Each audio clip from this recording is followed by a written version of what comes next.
afternoon, students, and welcome to today's lecture on women in ancient Greek athletics. I'm your professor, Dr. Rob Steffen, and today we're going to look at the role that females played in the world of sport in Greek antiquity.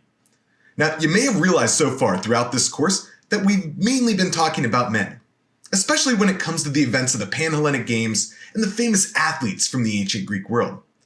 And in many ways, this isn't too different from Greek culture more generally. When it comes to the things that the Greeks wrote most prominently about, things like war and politics and really public life more generally, women played a relatively small role.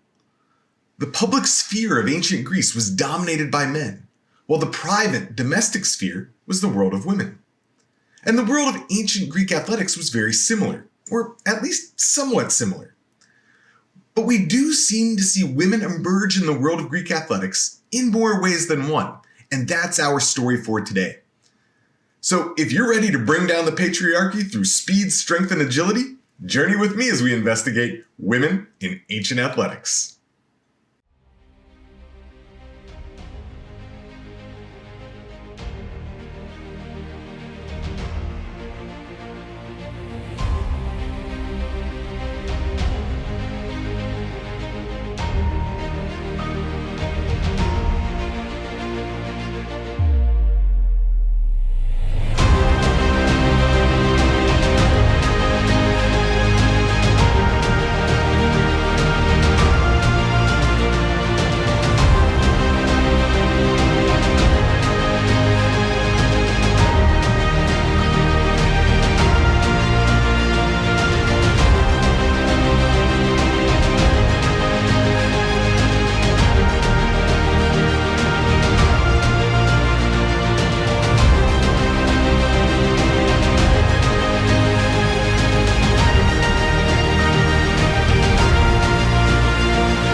Now, way back in our earliest lectures, we took a look at the world of Bronze Age, quote-unquote, sport.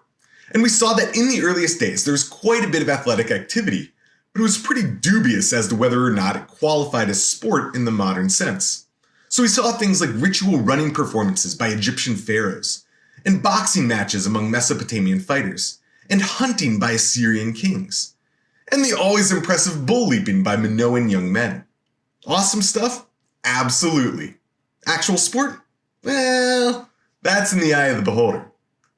Now, the situation is similar when it comes to women. Our Bronze Age evidence for women does show images of females dancing, which, like a royal running performance, certainly took athleticism, but it doesn't necessarily mean that it was competitive in nature. And other Bronze Age events appear to be acrobatics, as we can see over here, which would also fall into a similar category, athletic but not necessarily competitive. And we even get some images of females engaged in ball games. And that's something that's pretty rare in the world of ancient Greek athletics, even for men. No bull leaping, no boxing for women, though, in the Minoan world. That's apparently something that is just for men. Now, the Homeric epics provide other evidence of women as part of the wider world of Greek athletics. So some of the mentions, however, aren't as competitors, but rather as the prizes. So in the story of the funeral games of Patroclus, which we heard quite about earlier in this course, we see two women given away as prizes. Likewise, in the Odyssey, Penelope, the queen of Ithaca and the wife of Odysseus, is the prize for whichever suitor can string Odysseus' bow and shoot an arrow through the 12 axe handles. The Odyssey does mention the princess Nausicaa of Phaeaca playing catch with balls with her fellow maidens. But once again, this doesn't really seem to be competitive in nature, even though it involves something that might be used in a sport.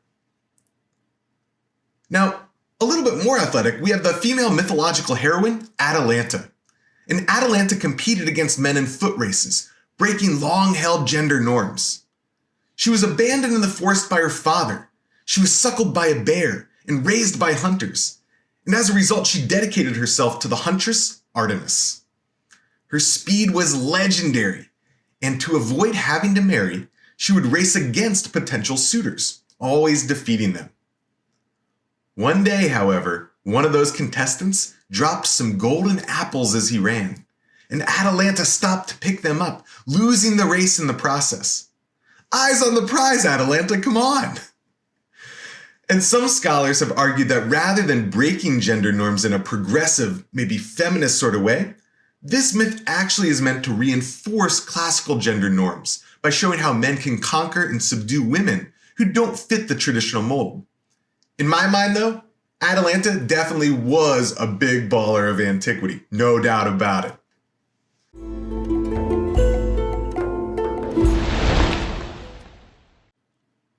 Alright, so in previous lectures, we talked about the role that gymnasia and palaestrae had as training grounds for the youth and adults of many Greek city-states. But even though these training facilities were available free of charge to the citizens across different socioeconomic spectra, they prohibited half the population. No women allowed. Sparta, however, was different. Now, it's not that Sparta allowed women inside of their gymnasia, but rather that Spartan girls had their own system of training. Now, outside sources, written by citizens of Athens, convey the amazement of non-Spartans at the range of events that Spartan women actually competed in. So things like running and jumping and throwing the discus, and sometimes even chariot racing, and even combat sports like boxing and the pankration. This baffled writers from other city-states. Some writers even say that women too participated in sport in the nude. But it's important to keep in mind here who's writing these things and why they're doing so. So women participating in sports at all was both strange and somewhat enticing, and even perhaps arousing for non-Spartan Greek men. And modern scholars think that the claims of nudity in combat sports, which come from Roman poets more than half a millennium after the classical period in Sparta, that these are clearly tall tales rather than reliable reports. But other references do seem to be more realistic. So we have Xenophon writing in the 4th century BCE who praised female athletic training. He mentions that girls and young women competed in foot races and in wrestling. And he goes on to give the reason. The reason they did that was so Spartan women could be strong in order to bear strong Spartan men. They had to be in the best of shape there for them to do that. Now, once again, what seems like is perhaps a progressive policy actually turns out to maybe be somewhat less than that. Something in the service of entrenching masculine power within a male-dominated society. Other sources that seem to be based in fact rather than fiction focus on the foot races with a somewhat religious or ritual component. So both the Greek traveler Pausanias and an inscription from Sparta itself both note a female foot race in honor of Dionysus, part of a pre-marriage ritual for young women. There's also evidence that Spartan women became proficient at equestrian sports, both riding horses and driving chariots. According to the 3rd century writer Athenaeus, this was part of the Hyacinthia festival. And once again, the sight of women engaged in these activities would have been completely startling to the outside observer. Now, debate still rages about whether Spartan women trained in the nude, as their male counterparts did. So numerous ancient writers mention this nudity. But these authors are often writing hundreds of years after classical Sparta, and perhaps with very little knowledge of what actually happened. Some ancient Greek writers do mention that Spartan women would have been occasionally nude during ritual or religious performances, but even that's not totally clear. The archaeological record does provide some help here. So we have these small bronze statuettes of Spartan female runners showing them in a short dress known as a chiton. So they were more exposed than most female Greeks at the time, but it doesn't seem to warrant the full-blown claim of female nudity during athletic events.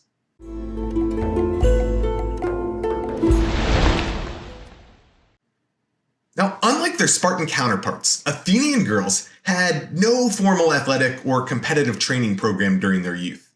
They grew up frequently inside the house and often married relatively early. Nevertheless, we do see some religious and ritual athletic connections that, kind of very much like Sparta, were related to Athenian girls becoming strong Athenian women. These religious rites were known as the Arctea, and they took place at the religious sanctuary of Brauron on the eastern coast of Attica, a little less than maybe an hour's drive from Athens. Now, Brauron was dedicated to the goddess Artemis, goddess of the hunt and goddess of wild animals. And in this ritual, Athenian girls actually took on that role. They played the role of the Arctoi. They played the role of the bears.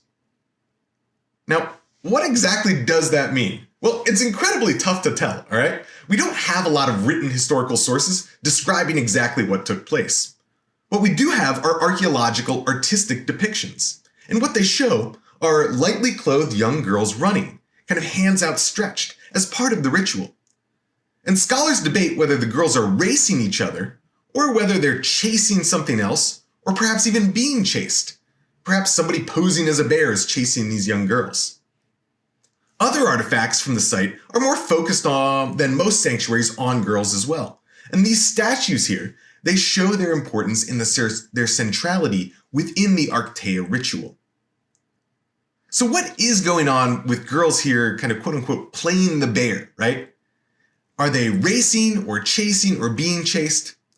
Some scholars have argued that what we're seeing here is a symbolic event, with girls acting wild, acting like bears, and then being tamed throughout the process of the ritual. The parallel here, of course, is marriage.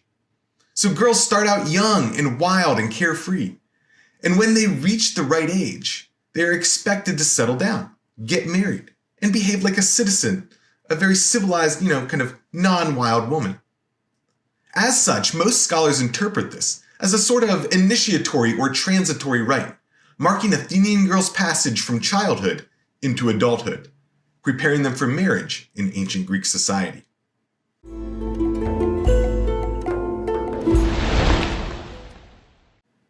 All right, now the Olympics, the oldest, most sacred, and most important of the ancient Greek games, only allowed males to compete.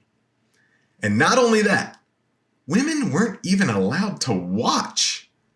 The Greek traveler Pausanias, writing around 100 CE, notes the ban on women attending the Olympic Games. He also tells us of the punishment if they did attend. They'd be thrown off a cliff to their grisly death for contaminating the sacred games with their presence. Not a very nice way to treat the moms who come to watch their sons compete. Anyway, there's debate about whether unmarried women were indeed allowed to watch. And one possibility is that the unmarried priestess of Demeter Kamine, they were allowed to watch. And the high priestess was the only married person allowed to watch the Olympic Games. And we can see still a pedestal here, right? One of the few stone features in the seating area of the stadium or the stadion at Olympia. And this would have been where the priestess or the high priestess of Demeter Kamine would have sat to watch the Olympic Games. Now, amazingly, despite not being able to even freaking watch the Olympic Games, we do indeed have women winning events at the Olympics. So how in the world does this happen if they're not even allowed to show up?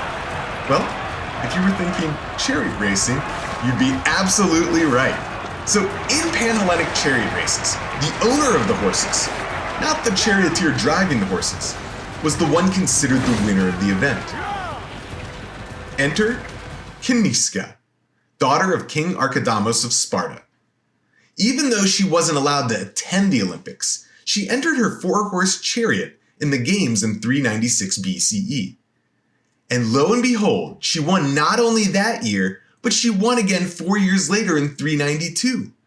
She set up a statue to herself, highlighting her success and claiming that she was the only woman in all of Greece to win at the Olympics.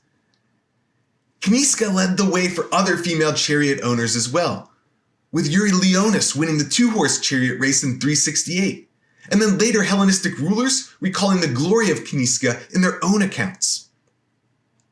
Now, while women weren't generally allowed to participate or to spectate at the Olympics, they did get their own set of games at Olympia. These were known as the Heraia. And just like the Olympics, these games happened every 4 years and took place at the site of Olympia. But this time they were in honor of Hera, hence the Heraia, instead of Zeus. Now, far less is known about the events at the Heraia, but we do know that victors received an olive wreath, just like the guys. But rather than exercising in the nude like the men, women wore a short dress with the right breast exposed. Something like you can see in the little small bronze statuette of the Spartan female sprinter here. Now, the scale of the Heraia is also unknown. Some scholars argue that the girls would have come from around Greece to participate, with Spartans often being the victors. While others argue it was a relatively local contest, focused primarily on the nearby city-state of Elis, the ones who actually put on the Olympic Games. Now today, most scholars view the Heraia as something like a hybrid between the initiatory rites of the Archaea at Brauron and the larger religious games to honor gods like Olympia.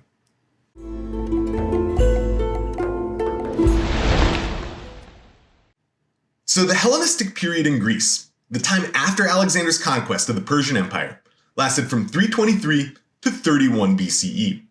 And during this time, the Greek successors of Alexander took over kingdoms and areas that had long been under Eastern rule. Cultures merged in these areas, right, between the local kind of culture and the Greek ruling culture, hence giving us the name Hellenistic, or Greek-ish, or Greek-esque. And as these cultures meshed, the royal families grew to adopt the more powerful and prominent role of queens, hence bringing women far more into the public sphere. And in Egypt, the Ptolemies, a family originally from Macedon, adopted the Egyptian practice of brother-sister marriage. Yikes. And we get, as a result, Ptolemy II becoming known as Philadelphus, or quite literally, the sister lover, because of his marriage to his own sister, Arsinoe. Now, both of them, it turns out, won chariot races at the Olympics in the 3rd century BCE, and later Ptolemaic queens followed those feats in the decades and centuries to come. And the Ptolemaic queens knew this was awesome. Their court poet recorded their success, and we still have some of those poems. So here's how one goes. When we were still fillies, we won the Olympic crown of Macedonian Berenike. And with it, we took away the long-standing glory of Caniska and Sparta. While another says, to my father's great fame I add my own, but that my mother won a chariot race as a woman, that is truly great. So they knew what they were doing was unique and awesome in winning at these Pan-Hellenic events. Now, by the time of the Roman Empire, in the 1st century CE, women became more of a staple at the games and at spectacles more broadly. They'd attend the circus, the site of the chariot racing, and the amphitheater, the location of the gladiatorial games. And some women even fought as gladiators themselves. So women became more integrated into Greek-style sport, and female foot races became a presence at some of the major sets of games. An inscription from Delphi dating to the 1st century CE gives our earliest evidence for female victors in a non-chariot racing event. And by the late 2nd century CE, maidens were competing in the Olympic Games, both in running and in wrestling. And elaborate mosaics, like the one we're looking at here, the bikini mosaic from 4th century Sicily, show that women stayed active in some sort of competitive sport into the later years of the Roman Empire. So essentially what we see is as time goes on, and as we get into the Hellenistic and Roman worlds, women are taking an increasingly large and prominent role within the realm of sport and spectacle.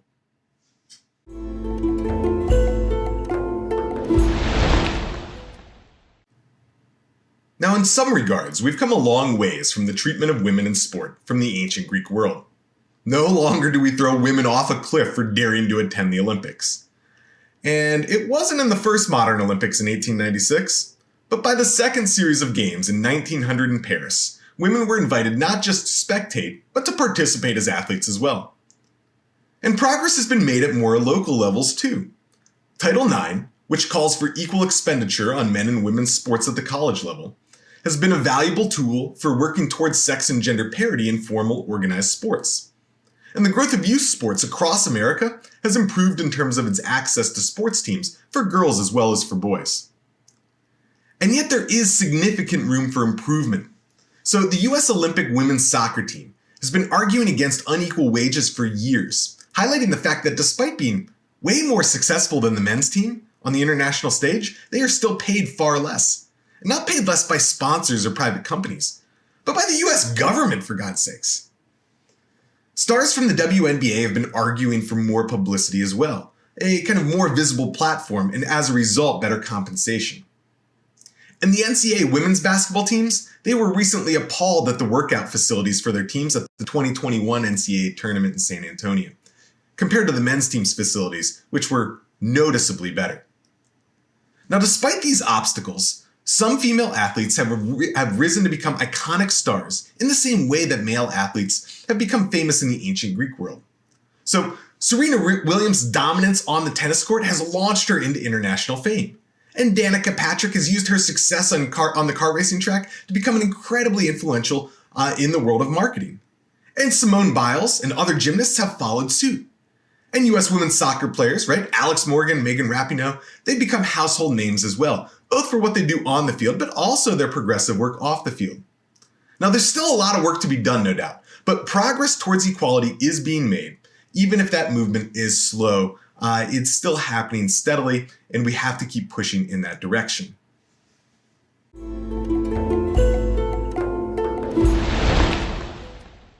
All right, you have made it to the end of another episode. Now today we have taken a look at the role of women in the wider world of ancient Greek sport. And in doing so, we've seen that even though women are frequently kind of behind the scenes in ancient Greek culture, they do indeed play an active role. In Sparta, we see a unique physical education program for girls that mystified and intrigued and kind of even excited Greeks from other city-states. And in Athens, we have the initiatory rites of the Arctea, where young girls would play the bear, sprinting for some reason, as part of the transition process from young girl to grown women. At Olympia, not only do we get female victors like the legendary Kaniska, we also get the Heraia, a series of games specifically for women. Now, it's important to keep in mind that many of these associations are still based around women's roles in marriage and in childbirth, right? The idea that strong women make strong babies and tamed women make good wives, kind of that sort of thing. And that makes this whole thing a little bit complicated. Like, athletics do seem to be both a way that women enter the world of men, but also a way that men exert their power over women. So don't just sit there watching this episode. Get off the couch and start playing the bear yourself. Just a couple lessons you can learn from women in ancient Greek sport.